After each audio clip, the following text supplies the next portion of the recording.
Diversité Plus, un nouveau concept dans la région ici. Moi, je suis Patrick Auguste et je suis accompagné de... Philippe Dieudonné. Alors, voilà, c'est une émission, Philippe, on va parler de tout et de rien. La Diversité Plus, on va parler de tout et de rien. On va rentrer dans les nouvelles, on va rentrer dans les développements communautaires, on va parler des organismes communautaires, ce qu'ils font dans la région, des organismes de vente de services, on va parler de tout. C'est une émission, on va vendre de tout et de rien. C'est ça. Et vraiment, il n'y aura pas de frontières, c'est-à-dire ça va être dans la région, on va aussi aller à l'étranger quand ce sera le temps. Pourquoi pas. Et pourquoi pas. C'est ça. Donc, pour faire un peu, il faut quand même, Philippe, qu'on fasse un peu connaissance davantage avec notre public. Mais avant de faire connaissance avec le public, laisse-moi. Parle-moi un peu de toi. Bon, moi-même, Philippe, je suis Patrick Auguste d'origine haïtienne, mais je suis né en Afrique et j'ai dans la région depuis une dizaine d'années environ. Et Patrick, bon, j'ai formation universitaire, je suis en finance, une maîtrise en administration et j'ai beaucoup d'activités communautaires, particulièrement les jeunes. J'ai toujours pensé qu'il y avait un travail à faire pour les accompagner dans ceux qui sont d'origine étrangère pour vivre leur double culture, celle de leurs parents d'origine, celle de leur culture d'accueil, pour les aider à vivre leur potentiel. Et j'ai des activités au niveau des médias. Au-delà de cette émission, il y a l'émission Communauté croisée, qui actuellement... Je te vois derrière ta micro là. Exactement. Donc c'est un concept sur CKCU FM, le 93.1 FM, chaque lundi. Et je collabore comme ça à d'autres émissions dans la région. Et c'est moi qui suis le coordonnateur de la fête du drapeau haïtien depuis quelques années dans la région ici. Et je participe à plusieurs organismes communautaires. Et toi-même, Philippe, parle-nous un peu de toi. Bon, Philippe Dieudonné. Qu'est-ce qu'on peut dire de Philippe Dieudonné? Qu'est-ce qu'on veut dire vraiment de Philippe Dieudonné? Philippe Dieudonné, c'est un activiste de développement économique, un activiste au niveau culturel. C'est ça, Philippe Dieudonné. Donc, moi, depuis mon plus jeune âge, je me suis évertué dans le secteur de l'art. Dans le secteur de l'art, avant même d'être ingénieur en télécommunications, avant même de faire d'autres études, de ma maîtrise en gestion de projet à l'Université du Québec en Outaouais. Avant même de faire tout cela, je dois te dire que j'étais dans l'art, et l'art, c'est ma vie. C'est là où je me sens beaucoup plus à l'aise. C'est là, je dois te dire que je me sens vraiment dans mon bain.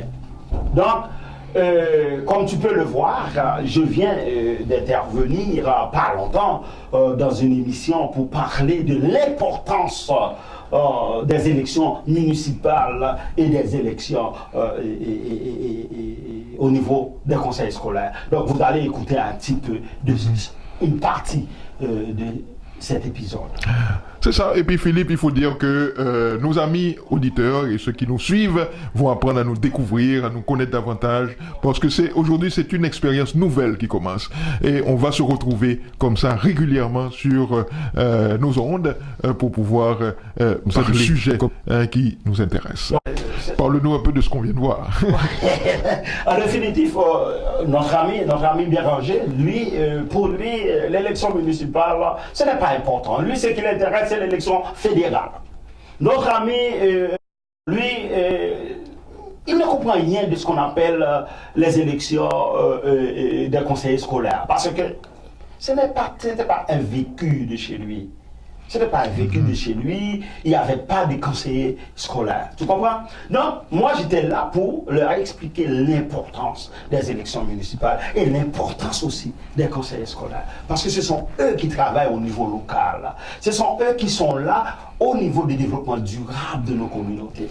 Donc, moi, tout ce qui est le développement du capital humain, le développement durable au sein des communautés, ça m'interpelle.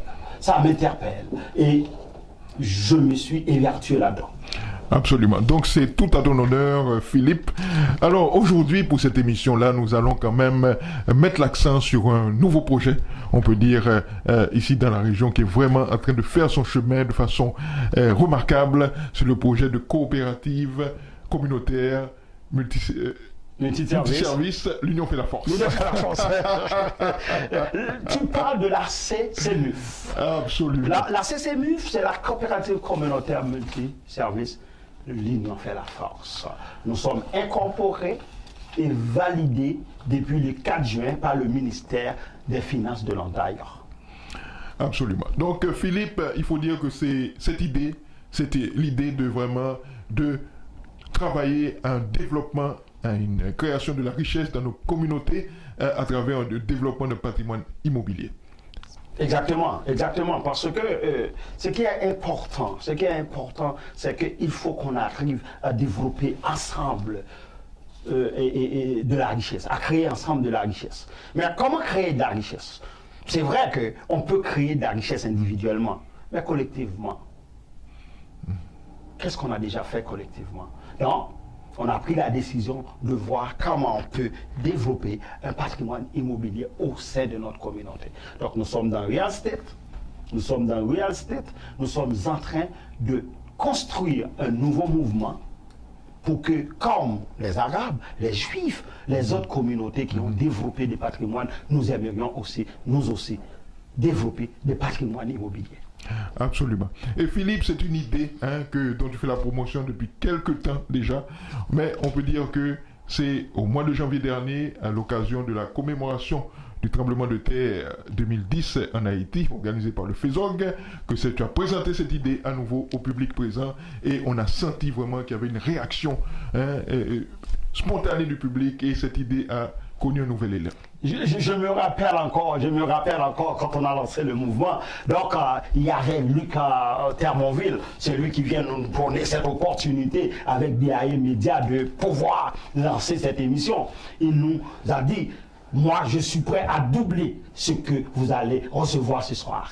Et il nous a aidés en ce sens. Il a doublé vraiment le montant et puis on a utilisé son local pour les premières activités. C'est ça. Donc Philippe, parle-nous un peu plus en détail de ce projet-là. Comment les gens peuvent s'impliquer et qu'est-ce que ça veut dire de s'impliquer à ce projet, de contribuer à la réussite de ce projet? En fait, d'une certaine manière, nous pourrions dire que notre communauté, à chaque fois qu'on essaye de développer un projet d'ensemble, il y a eu toujours des embûches. Mais cette fois-ci, nous nous sommes dit, il n'y a pas de meilleure manière de réussir que de faire un travail collectif. Donc, nous sommes partis chercher des organisations et des individus. Actuellement, nous avons près de 28 personnes et organismes, 5 organismes. Par exemple, le regroupement Affaires Femmes, que tout le monde connaît. La coopérative CEPAP, que tout le monde connaît. Le regroupement des professionnels néo-formés à l'étranger, le FEJOG, ainsi que ABPONG, qui est l'association des Black Entrepreneurs noirs de la région d'Ottawa-Gatineau. Donc, tous ces organismes se sont réunis ensemble pour dire qu'il nous faut avancer, il nous faut travailler ensemble. Donc, on a travaillé beaucoup pour monter les documents. Maintenant, nous vendons des parts sociales à $600. Et pour acquérir ces parts sociales, il y a plusieurs possibilités de paiement. Ouais, il y a plusieurs possibilités de paiement. On va vers les gens qui ne peuvent pas contribuer beaucoup. Nous sommes dit, après avoir payé versé les $50 de frais annuels, la personne peut verser $50 chaque mois et pendant 12 mois. C'est sûr et certain, nous allons demander à ce qu'on nous donne des chèques post-datés. Parce que pour qu'on puisse s'assurer vraiment que ces personnes se sont engagées. Donc, il y a d'autres personnes qui peuvent choisir d'autres options, de payer $100 chaque mois ou de payer des $100 chaque mois. Il y a d'autres personnes qui peuvent se dire, moi, je vais payer mon versement, je vais payer ma part sociale en un seul versement. Les $600 en un seul versement, plus $50 de frais. Il y a d'autres aussi qui vont aller beaucoup plus. Par exemple, une seule personne peut acheter jusqu'à 244 parts sociales. Et Philippe, ça fait beaucoup d'argent. Et comment les gens peuvent être rassurés que cet argent soit conservé en sécurité? Ça, c'est la question que tout le monde pose. Et c'est normal, parce qu'il y a pas mal de malfrats. Il y a pas mal de gens qui ont donné des coups au dos dans le dos des personnes. Il y a beaucoup de gens qui ont souffert de ce type de comportement. Nous autres, pour pouvoir nous rassurer qu'on va aller droit au but, donc on a ouvert un camp bloqué à Desjardins. Le camp est bloqué, les parts sociales sont bloquées, les parts sociales peuvent sortir seulement sous une résolution en assemblée extraordinaire. Ça, c'est la première chose qu'on essaye de faire. La deuxième chose qu'on fait, c'est qu'on est parti chercher Marcille Lavallée, un film comptable très reconnu. Hein? Donc, tout le monde connaît Marcille Lavallée. Donc, avec Marcille Lavallée qui va auditer pour nous nos cahiers, etc., de comptabilité. Donc, ça nous permettrait de respecter les principes. Mais là encore, il y a encore des méfiances. Il y a encore des méfiances. Moi, ce que je peux dire, la seule chose que je peux dire, moi, je me donne en gage. Je me donne en gage parce que je me connais. Il y a des gens qui ont fait avec qui je travaille, qui me connaissent. Moi, je me suis dit, tant que je suis là, je vais faire de mon mieux à ce que les gens respectent tous les principes de base pour qu'on puisse réussir ce mouvement. Absolument. Donc on peut dire qu'il y aura vraiment une gestion transparente de ces fonds et tous les membres qui ont contribué vont être informés de façon régulièrement, on va sortir chaque mois l'état de compte. On va sortir chaque mois l'état de compte et puis tout le monde aura les mêmes informations. Absolument. Ouais. Donc l'objectif, Philippe, c'est d'acquérir un premier immeuble. Donc un premier immeuble avec le concept de centre communautaire. Alors comment tu vois cet immeuble Il me semble que tu l'as déjà visualisé. L'objectif, ce n'est pas d'acquérir un immeuble. L'objectif, c'est d'acquérir un patrimoine immobilier. Je vais parler d'un premier immeuble. Ah oui, un patrimoine immobilier, c'est un ensemble d'immeubles. L'objectif à court terme, c'est de vendre des parts sociales, mais l'objectif à moyen terme, c'est d'acquérir un premier immeuble. Donc, comme tu viens de dire, je vois déjà comment ce premier immeuble pourrait être. Et j'imagine déjà dans ce premier immeuble qu'on a au rez-de-chaussée un espace. Un espace qui peut contenir jusqu'à 200 personnes. 200 personnes pourraient se réunir pour des activités. De ressourcement, par exemple, communautaire. Ou bien d'autres types d'activités, mariage, communion, etc. Parce que à chaque fois qu'on a besoin d'un espace, qu'est-ce qu'on fait? On va chez les Italiens, on va chez les Arabes, on va partout, mais nous autres, ou bien on va dans un sous-sol d'une église. Qu'est-ce qu'on a pu développer nous-mêmes, l'antenne? Donc, je vois ça comme ça. Donc, j'imagine qu'il y a 12, par exemple, 12 communautés très puissantes dans la coopérative. 12 communautés. Chaque mois, une communauté va avoir une journée gratuite de ressourcement communautaire. Quand on parle de ressourcement communautaire, le jour du Burundi, par exemple, le jour des Haïtiens, le jour des Congolais, etc., les gens vont venir pour apprendre la culture de l'autre. C'est la diversité, hein? C'est la diversité plus. Apprendre la culture de l'autre, travailler avec l'autre, comprendre exactement comment l'autre fonctionne. Il faut aller à la recherche de la culture de l'autre pour pouvoir vivre avec l'autre. Absolument. Et on parle d'un enrichissement collectif, ça se fait dans ce partage. Dans ce partage. Je vois aussi le secteur religieux, par exemple. Le secteur religieux qui fait une activité écuménique au moins une fois les trois mois. Tu vois? Donc, gratuitement dans cet espace. Donc, c'est comme ça que je vois le rez-de-chaussée.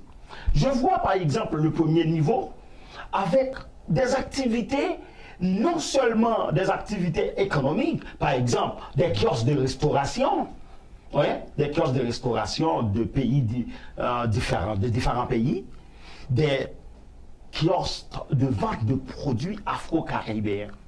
Si tu as besoin de produits afro-caribéens aujourd'hui, excepté quelques endroits que tu peux trouver, dis-moi, où est-ce que tu dois aller? Tu es obligé d'aller chez les Chinois, pratiquement. Tu vas chez les Chinois, tu vas chez Filipino. Ouais, tu vas chez Filipino. Pourquoi ce sont les autres qui doivent vendre nos produits? Pourquoi on doit être des consommateurs aguerris? pourquoi on ne se lance pas? Pourquoi on ne se lance pas dans la vente de nos produits? Donc je le vois comme ça, je vois un espace, toujours à cet espace où on a une clinique communautaire. Une clinique communautaire où les psychologues, les psychiatres, les agents sociaux peuvent offrir leurs services à nos communautés. Soyons sérieux, mon frère. C'est vraiment différent quand une personne à ascendance africaine, un médecin à ascendance africaine reçoit une personne à ascendance africaine. On se connaît au niveau de culture, on partage mieux les diagnostics. On partage mieux les diagnostics. Donc on a besoin de cela. On a besoin de ça pour l'évolution de notre communauté. On a besoin de ça pour l'évolution de notre mouvement. Absolument. Et on peut dire que ça, avec un immeuble comme ça, si ça se réalise, l'identité afro-caraïbe de nous tous dans la région, ça sera vraiment quelque chose qui sera une réalité. Exactement, exactement. Je vois par exemple le deuxième niveau avec des bureaux, des offices, des bureaux des avocats, des ingénieurs, des comptables, etc., qui louent des espaces pour vendre leurs services, pour vendre leurs services. Je vois aussi 3e, 4e et 5e niveau, parce que dans le premier immeuble, on aimerait avoir 5 niveaux. Je vois des appartements abordables et écologiques. Des appartements abordables et écologiques, n'importe qui peut louer. Nous ne sommes pas là pour faire la ségrégation. Nous ne sommes pas là pour faire la ghetto. On a des espaces de logement, ce sont des espaces qu'on peut louer à n'importe qui. Mais quand même, ce qu'on forme, c'est un village d'intégration. Tu vois, il y a tout dans un même espace. C'est quand même quelque chose qui vraiment... Moi, ça me donne de la palpitation de voir vraiment ce rêve, Philippe, tel que tu le développes ici. Je dois te dire, on va voir maintenant un conseiller municipal qui vient d'être élu, c'est Marc Louloff. Marc Louloff, je l'ai déjà rencontré, il aime tellement ce mouvement, il veut être avec nous. Au contraire, nous sommes en train de réfléchir comment ensemble on peut trouver un espace plus près du train léger pour développer ce projet. Et je ne peux pas rester seulement à Matlouloff, je peux même aller plus loin avec Mathieu Fleury par exemple. Mathieu Fleury, il est avec nous dans ce mouvement. Il est avec nous dans ce mouvement, il aime le mouvement dans ce projet. Parce que c'est quelqu'un qui veut le développement durable. Il veut aussi que nos communautés, la communauté afro-caribéenne, cette communauté vive dans des milieux décents.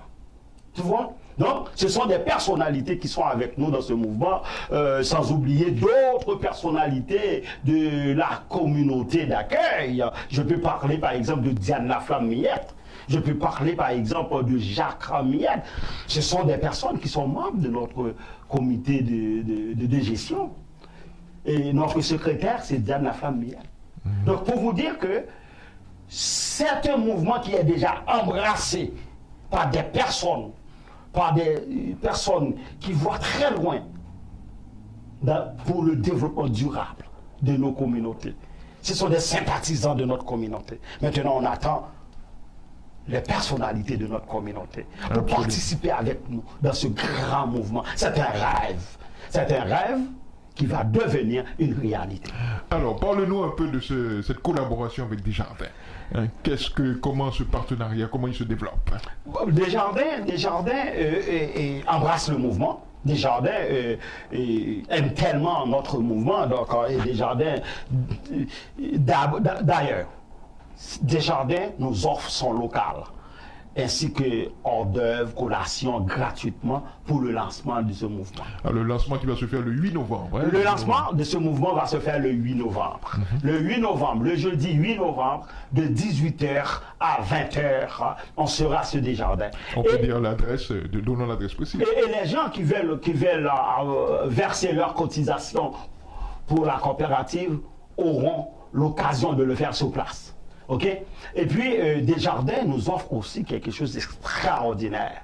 Chaque membre de la coopérative qui ouvre un compte à Desjardins, la personne aura un certificat de $100. Et la coopérative va recevoir $35 de Desjardins. Donc, c'est une façon pour nous aider à développer cette initiative qui vise le développement du capital humain, le développement durable au sein de nos communautés. C'est ça. Et développement et Desjardins, c'est une coopérative qui vraiment se passe de présentation et il y a même possibilité d'une collaboration au niveau de formation, etc. Desjardins est prêt à accompagner l'idée. Ah, tu le connais déjà, oui. Desjardins est prêt à accompagner l'idée, Desjardins est prêt à envoyer les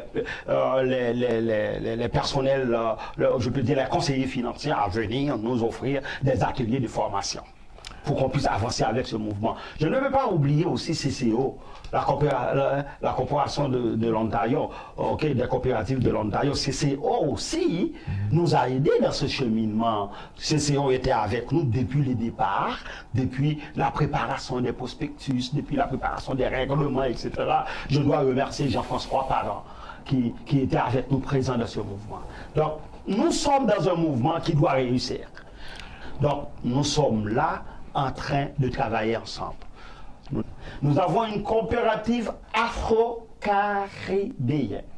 Donc, c'est pour la communauté afro-caribéenne. Donc, nous sommes ouverts à travailler ensemble. C'est l'occasion pour nous de faire un pas pour la création de la richesse. Absolument. Et on a vraiment plusieurs membres déjà qui sont de la communauté africaine, qui font partie même du comité de gestion. Et vraiment, c'est un mouvement qui se veut inclusif. Hein. Parlons un peu des Noirs dans la région quand même, Philippe, pendant qu'on parle de cet aspect d'inclusivité. Hein, il faut quand même souligner. Hein. Sachez-le, sachez-le mon frère, sachez-le.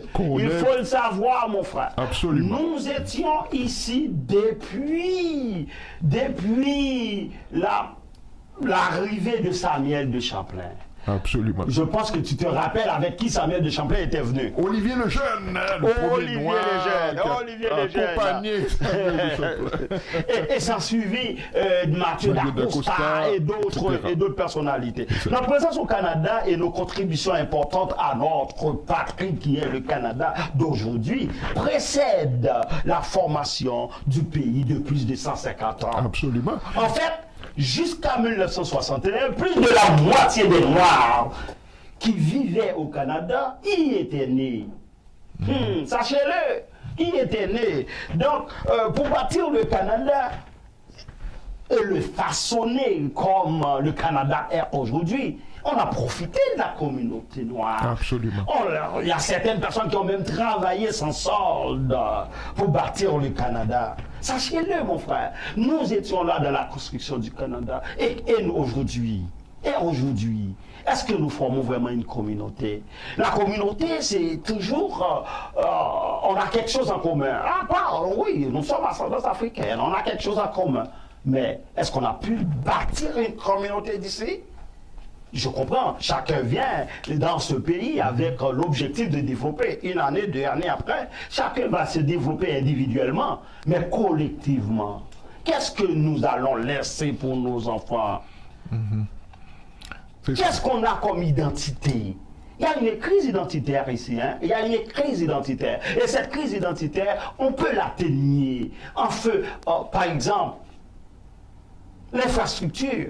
Ça peut avoir un impact. Parce qu'à chaque personne, à chaque jeune qui va passer devant notre immeuble, il va dire, ah non, je m'identifie ici. Ça, c'est ma communauté qui l'a construit. Donc, la coopérative vous offre une opportunité de travailler ensemble. La coopérative vous offre une opportunité de construire, de bâtir, de faire quelque chose de mieux pour notre communauté. Le jour du lancement. Alors, donnons toutes les précisions, comme c'est important. Le jour du lancement, le jeudi 8 novembre, au 250 Desjardins, au 750 au local de Desjardins. 250 de quelle rue? 250 de la rue Albert. Au 250 de la rue Albert, au local de Desjardins, quelle que soit la personne qui prend la décision d'acheter 2 parts en un seul versement, le jour même, 2 parts en un seul versement, cette personne aura son nom gravé, gravé sur une plaque comme bâtisseur de ce mouvement. C'est ça. Et le 8 novembre, il faut rappeler l'heure quand même de l'activité. Je crois qu'on commence à 18h. On commence à 18h, on finit à 20h. À 20h. Et c'est l'occasion aussi pour certaines personnes d'ouvrir leur propre compte avec Desjardins et avec aussi la coopérative. Venez ouvrir un compte avec Desjardins et la coopérative, vous aurez un certificat de $100. Absolument. Donc c'est vraiment un projet, Philippe. Je crois que tous ceux qui nous regardent aujourd'hui doivent quand même vibrer avec nous en attendant la façon dont Philippe tu présentes cette idée-là. C'est du concret. C'est-à-dire que déjà, on peut dire il y a une vingtaine de membres. Il y a 28 et puis on a de l'argent déjà. On a une intention de plus de $15 000. On a dans le compte actuellement plus que $7 800. Donc c'est-à-dire que le mouvement avance. Et je pense avant même mi-novembre, ça va dépasser $11 000. Donc vraiment c'est le temps de prendre le train en marche, amis auditeurs, auditrices, téléspectateurs, téléspectatrices, pour vraiment faire partie de ce mouvement-là qui est, je peux dire, c'est une première dans la région. C'est une première, mais on bâtit sur deux capitaux, le capital humain et le capital financier. Parce qu'on veut vendre 3000 parts sociales d'ici septembre 2020. 3000 parts sociales d'ici septembre 2020, ça nous donnerait $1 800 000. Il n'y a pas un gouvernement qui ne va pas agir pour nous donner des subventions. Il n'y a pas un gouvernement qui ne va pas multiplier cet argent parce qu'on aura le capital humain, on aura le capital financier. Non, c'est formidable, Philippe, tu en parles avec tellement de passion. Maintenant, c'est à nous de conclure cette émission d'aujourd'hui. Je vais conclure l'émission pour vous dire qu'aujourd'hui, on vous a parlé de la CCMUF parce que c'est un mouvement qui vient de naître et le lancement va se faire le 8 novembre. Mais la diversité plus va vous amener partout dans les familles, ici au Canada, va vous amener toutes les informations nouvelles qui se passent dans notre communauté, ou bien dans nos communautés, et même dans la communauté d'accueil. Donc on va aller à l'international pour vous donner quelque chose de ce qui se passe dans les régions afro-caribéennes, francophones, francophones et même anglophones. Absolument. Donc c'est un concept vraiment où on veut se retrouver de façon régulière pour partager nos expériences ici et là qui touchent nos communautés et vraiment pour la diversité plus dans toutes ces dimensions, c'est ce qu'on vous propose à cette émission qui l'est aujourd'hui. Il faut brancher, branchez régulièrement chaque 15 jours et vous allez recevoir de la bonne information. En attendant, rendez-vous le 8 novembre au 255 rue Albert pour 250 rue Albert dans le local Desjardins à 18h pour le lancement de la CCMUF, coopérative communautaire multiservice, l'union fait la force. L'union fait la force. Nous remercions tout le monde, nous remercions tous. Nous remercions BIA Média aussi, qui nous donne cette opportunité de faire ce premier épisode. Voilà. Donc vraiment, merci à tous de nous avoir suivis. Ça sera une émission qui va être interactive, donc on va compter vraiment sur votre collaboration. Amis auditeurs, c'était Patrick Auguste ce soir avec vous. Avec Philippe Dieudonné de Bois 10 Production. Et on vous dit au revoir et à la prochaine.